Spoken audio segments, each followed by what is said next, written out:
ESimple channel. English for all. Learning and exploring together. Hey everyone, and welcome to the very first episode of our podcast. We're Adam and Hana, and we're so excited to finally be here. In this podcast, we're going to talk about chocolate and its unbelievable history. So grab a cup of cocoa, settle in, and let's get started. And today we are talking all about chocolate. Chocolate. Everyone's favorite, right? Absolutely. Who doesn't love some chocolate? No. But I think we are going to learn a lot today about where it came from. Yeah, definitely. The history of chocolate goes way back, way before the candy bars and chocolate cake we know and love today. Okay, so how far back are we talking? Try about 1900 BCE. Wow. Okay, so ancient times. Yep. Back to the ancient Mayans and Aztecs in Mesoamerica. That's where our story begins. So what was chocolate like back then? Because it couldn't have been anything like what we enjoy today, right? Oh, absolutely not. Forget your sweet milk chocolate or even dark chocolate. This was a bitter, strong drink. A bitter drink. Sounds interesting. What was in it? Cacao beans, for sure, but they also mixed in things like cornmeal, chili peppers, and all kinds of spices. Hold on. Chili peppers. Yeah. In chocolate. Yeah, really. It was a very different kind of drink, frothy and energizing. Not exactly a sweet treat. That's fascinating. Was it just some random drink, though, or was it important to the Mayans and Aztecs? Oh, it was way more than just a drink. It was like sacred to them. They saw cacao as a gift. A gift from who? From the gods. Specifically, the feathered serpent god. The Maya called him Kukulkan. The Aztecs called him Quetzalcoatl. Wow. A gift from the gods. Yeah.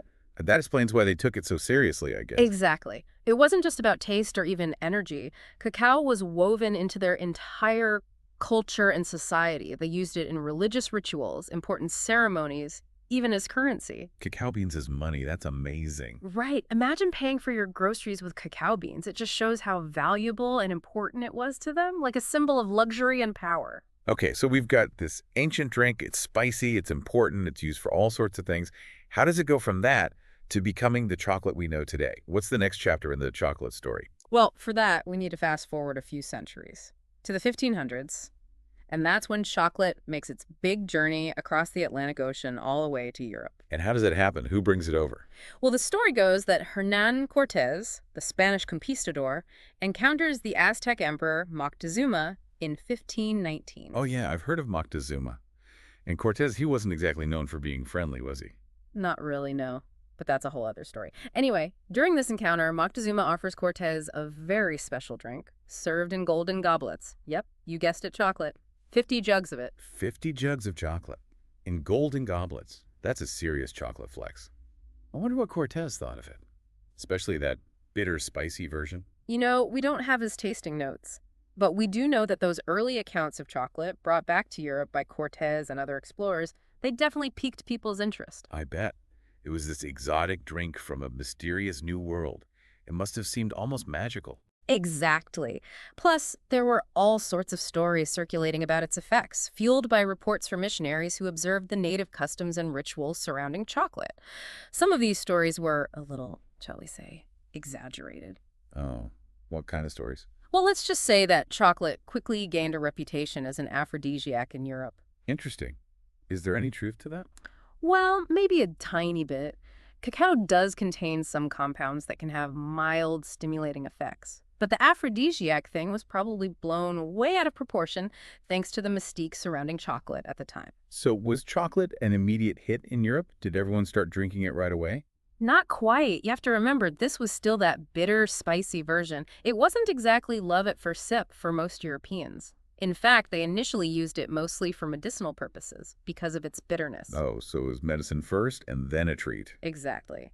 But over time, Europeans started figuring out ways to make chocolate more palatable to their tastes. They experimented with adding different sweeteners like honey, sugar, and vanilla. So that's how chocolate became sweet. Yep. And that was a game changer. Suddenly, chocolate was transformed from a bitter medicine into a luxurious, decadent treat.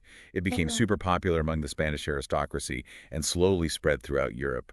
We even start seeing special chocolateware being created, like fancy pots and cups designed specifically for chocolate. That's how you know it's become a high-status item. So from bitter drink to high society treat, that's quite a journey. But we still haven't gotten to the chocolate bars we all know and love. What changed to bring about those? Well, for that, we need to jump ahead to the 19th century, and specifically to the year 1828, when a Dutch chemist named Coenraad van Houten invented something that revolutionized the chocolate industry. Okay, drum roll, please. What did he invent? The cocoa press. Mm. This machine could separate cocoa butter from the cocoa mass, and that changed everything. Well, for one thing, it allowed for the creation of cocoa powder, which is what we use to make hot chocolate.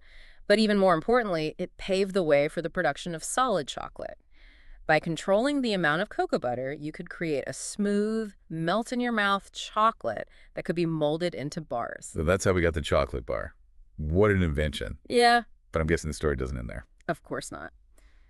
A few decades later, in 1875, another innovation came along. A Swiss chocolatier named Daniel Peter figured out how to combine chocolate with another key ingredient, powdered milk.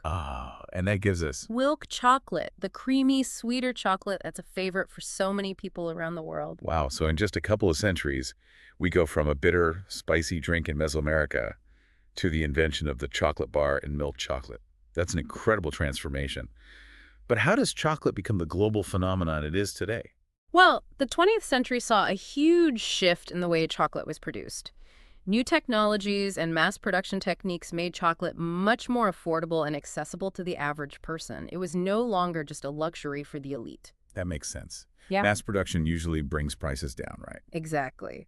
And that led to a massive surge in demand for chocolate. So much so that the traditional cocoa-producing regions in the Americas couldn't keep up. So where did they go to get more cacao? Well, the chocolate industry turned its attention to West Africa, which had the ideal climate for growing cacao trees. And today, the majority of the world's cocoa comes from West Africa, specifically Côte d'Ivoire. So we have mass production, affordable chocolate, and a new major source of cacao. It seems like the happy ending to the chocolate story. Everyone gets to enjoy delicious chocolate. But something tells me it's not that simple, is it? You're right, there's a darker side to this story. The huge demand for chocolate, coupled with the complex economics of the global cocoa industry, has led to some serious issues. We're talking about things like labor exploitation, unfair wages, and even child labor on cocoa farms. That's really disturbing. It's hard to reconcile those images with the joy and indulgence we associate with chocolate. I agree. And these issues persist despite efforts by governments and some chocolate companies to address them. There's still a lot of work to be done to make the chocolate industry more sustainable and ethical. It's definitely food for thought. As consumers, we have a role to play in demanding better practices and supporting ethical chocolate companies. Absolutely. Being aware of where our chocolate comes from and how it's made is the first step. We can choose to support brands that prioritize fair trade and sustainable farming practices. So next time you're reaching for that chocolate bar, think about its journey. From a sacred drink in ancient Mesoamerica, across the ocean to Europe, transformed and reinvented, and now a global treat enjoyed by millions.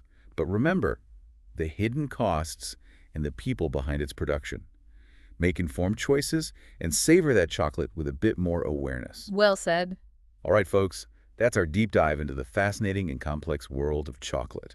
We've covered a lot of ground today. From ancient origins to modern production, the story of chocolate is full of surprises. But the real question is, what are your thoughts? Yeah. What did you find most surprising? Did learning about the history of chocolate change how you think about it? Let us know your thoughts in the comments. And join us next time for another deep dive. Until then, happy chocolate eating. But make it ethical. See ya.